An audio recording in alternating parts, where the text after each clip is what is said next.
Tiap negara punya strategi berbeda merespons reciprocal tariff Amerika Serikat.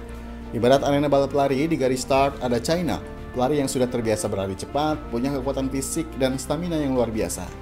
Ia menantang Amerika dan ikut berlari dengan kekuatan penuh, memanfaatkan kecepatan dan daya tahan ekonomi yang dimilikinya. China menerapkan tarif reciprocal 84% pada semua produk impor dari Amerika Serikat. Indonesia seperti banyak negara yang lain lebih memilih berlari dengan hati-hati. Which is pemerintah Indonesia mengambil jalur negosiasi alih-alih memberlakukan tarif balasan. Nah, oleh karena itu arahan Bapak Presiden untuk merespons ini dalam beberapa kali pembicaraan dan bahkan dalam rapat, ini Indonesia memilih jalur negosiasi karena Amerika merupakan mitra strategis.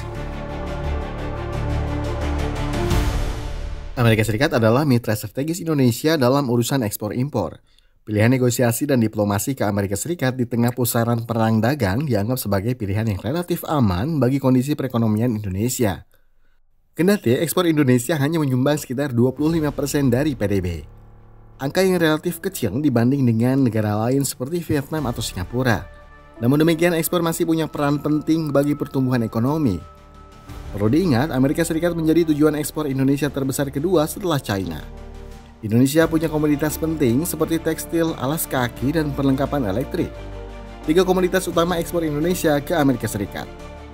Nilai ekspor ke Amerika Serikat saja pada Januari 2025 mencapai 2,34 miliar US dollar.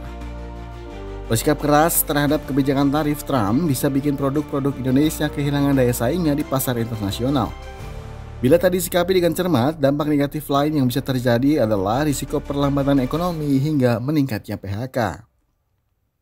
Kita itu sebetulnya masih punya peluang untuk bisa mencari cara yang lain seandainya Amerika tuh ngotot. Karena beda sama kalau negara-negara yang punya ketergantungan besar, iya dia kalau dia dikasih tarif yang tinggi sekali, ya itu akan dampaknya besar sekali ke internal mereka. Caranya adalah untuk mengurangi tekanan terhadap mereka, memberikan akses yang lebih besar di pasar dalam negeri. Selain pasar ekspor yang non-tradisional yang akan kita cari itu tadi ya. Jadi misalkan Afrika, Timur Tengah, ya, Amerika Latin, begitu ya. Nah ini sebetulnya mereka punya potensi, tapi selama ini tingkat penetrasi ekspor kita jauh lebih rendah kecepatannya dibandingkan dengan negara-negara tradisional. Jadi kita fokus saja ke yang tradisional, Cina, Eropa, Jepang, Amerika gitu ya. Nah jadi itu yang paling visible dilakukan. Langkah negosiasi pemerintah Indonesia sejalan dengan apa yang dilakukan negara-negara lainnya di ASEAN, seperti Malaysia, Singapura, Thailand, dan Vietnam. Khusus untuk Vietnam, mereka agak out of the box.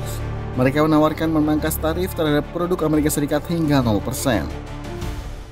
Iya, karena Vietnam itu udah kalkulasi, dia kasih tarif 0, dia tetap bisa menang. Kenapa? Karena dia lebih murah. Tanpa bicara tarif, produk-produk Vietnam itu kan lebih murah ya di Amerika karena dia dari ongkos buruhnya jauh lebih murah daripada Amerika. Jadi kalau dia bilang nggak apa-apa, kamu masuk dengan 0%, tapi saya minta 0% juga ke sana. Jadi beda harganya itu udah beda. Kalau untuk produk yang sama ya, tentu saja ini tidak semua produk yang mereka maksudkan Amerika ke Vietnam Amerika itu sama gitu. Nah, tapi dengan 0 untuk zero, itu Vietnam tetap lebih punya competitiveness dan juga mereka juga concern karena mereka punya ketergantungan besar, tadi yang saya bilang, dalam trade tujuan pasar ekspor ke Amerika dan juga investasi gitu. Sementara China memiliki kekuatan ekonomi domestik besar dan kemandirian sektor teknologi, memilih menabuh genderang perang dengan Amerika Serikat.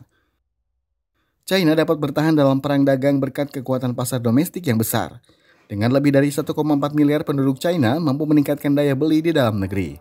China berhasil mengurangi ketergantungannya pada ekspor barang mentah dan beralih ke produksi barang bernilai tambah seperti barang elektronik, kendaraan listrik, dan peralatan teknologi tinggi. Maka meskipun Amerika Serikat mengenakan tarif, China dapat menahan goncangan. Kemampuan China mendiversifikasi pasar ekspor juga menjadi penting. Asia dan Afrika, dua kawasan ini banyak mengimpor barang dari China. Jadi paham kan mengapa China lebih siap berkonfrontasi sementara Indonesia pilih jalur negosiasi?